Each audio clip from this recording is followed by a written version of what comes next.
Sa Bitag Headquarters, umiiyak na lumapit ang mag-asawang Vilma at Alex Demotita. Pinakinggan namin ang sumbong na mag-asawa. Dahil sa kahirapan, lumuwas ng Manila yung anak ko, nagpaalam ng papasok ng trabaho. Tumawag siya, "Ma, tulungan mo ako kasi di ko kaya dito." Sabi ko, "Nasaan ka ngayon?" Sabi niya, "Ma, nandito ako sa Bataan. Ihinaan ako ng mga lalaki, ginagamit ako, dinadala ko ni ate kung saan-saan." Sabi ko, "Paano kita mapuntahan dyan? Papa mo walang trabaho, hirap din tayo." Madali lang kami nag-uusap, nawawala kasi parang inaagaw yung cellphone niya. Tapos mga 2 linggo, 1 linggo bago naman siya tatawag uli. Humingi siya ng tulong, sinasaktan niya ako dito, "Mama." Sabi ko, "Ano bang trabaho mo na?" Yun nga, tinitable daw siya ng mga lalaki. Pag wala nga ako customer, ma, hindi ako pinapakain ng amo ko. Tapos kinakalad ka siya sa kwarto, kinukulong. Tapos pinapaso daw ng sigarilyo. Ramdam ng bitag ang hinagpis ni Aling Vilma at ni Mang Alex. Tapos nung tumawag siya, iyak nang iyak ako, pati siya umiiyak. Sabi ko, "Naku, huwag ka umiyak, hindi mo madadala sa iyak yan eh. Paano man, nanihina na ako." Masakit na masakit talaga sa sa loob ko. Pati sipang ko pa, niniisip ko araw-gabi. Halos ako nasirang ulo. Hindi ko mapalo yun. Anak ko yun. Tapos malaman mo na sa basta, pasuin ng sigarilyo, hindi pa kainin. Yun ang mahirap. Dobleng sakit ang naramdaman ng mag-asawa sa sinapit ng kanilang 17 anyos na anak. Yung anak ng amo niya, ginamit pa daw siya. Pumalag daw siya. Bakit nata ginagawa nila kung ganito, parang baboy. Tuwang-awa ako pag tumatawag. Kailan kaya kita ba magkikita? Marami ako nababalitaan yung mga ganyan. Minsan tinatapon na lang. Sabi ko, sana hindi naman mangyari sa kanya yun. Hindi ko matiis talaga kahit ako wala. Taga kami papuntang Maynila. Nalaman mo yung ganyan. Kaya baka sabi, makahingin ng tulong na makuha namin ng anak namin. Naawa na kami. Dahil dito, kilos prontong nagtungo ang bitag sa Urani, Bataan, kung saan nagtatrabaho ang minor de edad na si Aileen sa isang KTV bar. Ibang kasong human trafficking itong tinatrabaho ngayon ng bitag. Nilakbay pa namin mula Manila hanggang Bataan para mahanap itong victim na si Aileen, na na-recruit ng isang recruiter sa Tondo galing Bicol. Itong biktimang si Aileen, 17 years old, pinagtrabaho sa bar, Melanie KTV Bar. Dito sa KTV bar na to, ginawa siyang parang prostitute na rin.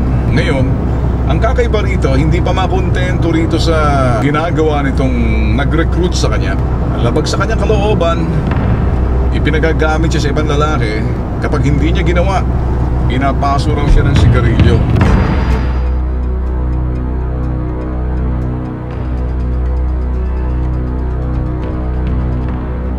Pagdating sa Orani, Bataan, agad tinawagan ng bitag ang biktimang si Aileen.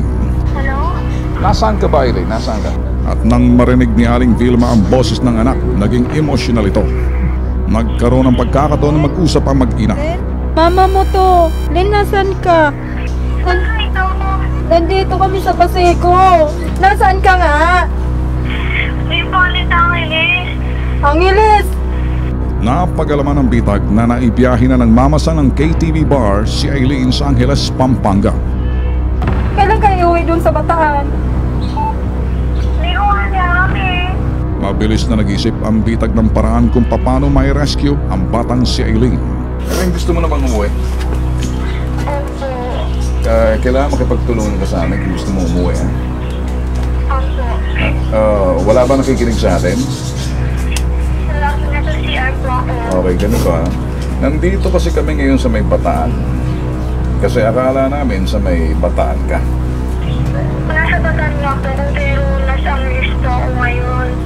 Subalit, ang problema, hindi alam ng biktima kung saan sa Angeles, Pampanga ang pinagdalhan sa kanya. Okay, dinala ka sa Angeles. Saan ka sa Angeles dinala? Anong lugar ng pinagdalhan sa iyo? Ano? Beer house ba yan? Hindi ko siya warehouse kahit na magkasunod-sunod. Tapos parang kwarto lang siya.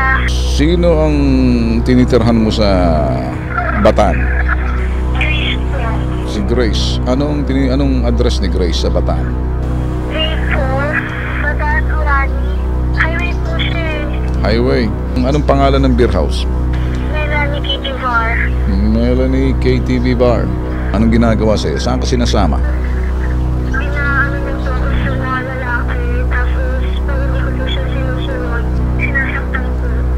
Gusto ko namin kunin pero hindi namin alam kung saan ka sa Angeles. Anong lugar yan? Highway din po siya. Okay. Si Jeric ba nandyan ngayon sa Melanie's Place? Opo. Pag kinuha namin si Jeric, alam kaya ni Jeric kung saan makikita ang nanay niya. Alam kaya ni Jeric yung lugar na yan. Opo lang po yun. O, kukunin namin si Jeric para makuha ka, ha? Huwag ka maingay, ha? Opo. Agad nakipag-ugnayan ng bitag sa tanggapan ng Bataan Provincial Police Office. Dito, pinagplanuhan ng bitag at operatiba ng Bataan Police ang kaso ni Eileen. Itong aking suggestion na, no? Yung may-ari ng KTV Bar, yun ang nag-recruit sa kanya. Ngayon, hawak siya. Nilalako siya. Kausap lang namin kanina sa telepono. Sa cellphone. Sabi niya, nasa Angeles ako ngayon. Yung may-ari ng KTV Bar, dito sa Pilar. sa Pilar. Mas mapuntahan siguro natin. Melanie KTV Bar. Pilar. Sa highway po ito eh. Human trafficking po siya. Ganun nga, trafficking of Violation mind. ng Republic of 9208. So, maganda po natin gawin. Ipuntahan mo muna natin yung Melanie Bar. Yung may-ari ng KTV Bar, dinala siya sa Angeles, pinagagamit siya, tapos kinukulong siya. Pero may-ari ng bar nandito sa Pilar. Ngayon, ginamit din siya ng anak ng may-ari. Nagkausap lang namin sa telepono kanina. So para sa akin, nangyayari to kung palitulo. Pag kinuha mo yung anak ng lalaki, turo mo kung saan ang nanay mo, sigurado alam ng anak. Baka pwede natin tingnan siguro, may suggestion na. If we can go dun sa Melon at KTV Bar to find out yung location, look for Jeric, and then get hold of Jeric para ma-pinpoint kung saan yung Invite mo nanay. natin siya.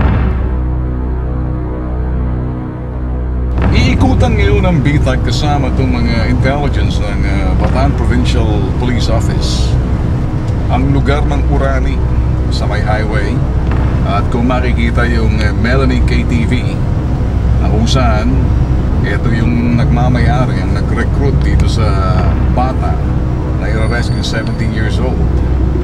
At titingnan muna natin kung talagang nandun nga sa Urani or possibly sa Pilar din, kasi our sources na karamihan sa mga KTV bars ay nilipat na sa may Pilar.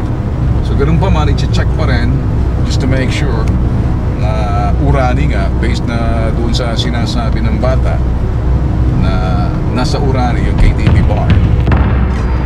Walang sinayang na sandali ang operatiba ng Bataan Police at bitag. Agad namin hinanap ang Melanie KTV Bar. Ayun na, Urani na talaga ito. Ito na ang kabayan ng Brad. Blue na gate. Sige. Antayin kita, ano? Sa address na ibinigay ng biktimang si Eileen, tinuntun namin ang nasabing lugar. Subalit 3 oras nang naglibot ang grupo ng bitag at Bataan Police sa bayan ng Urani at Pilar, Bataan. Walang Melanie KTV Bar kaming natagpuan.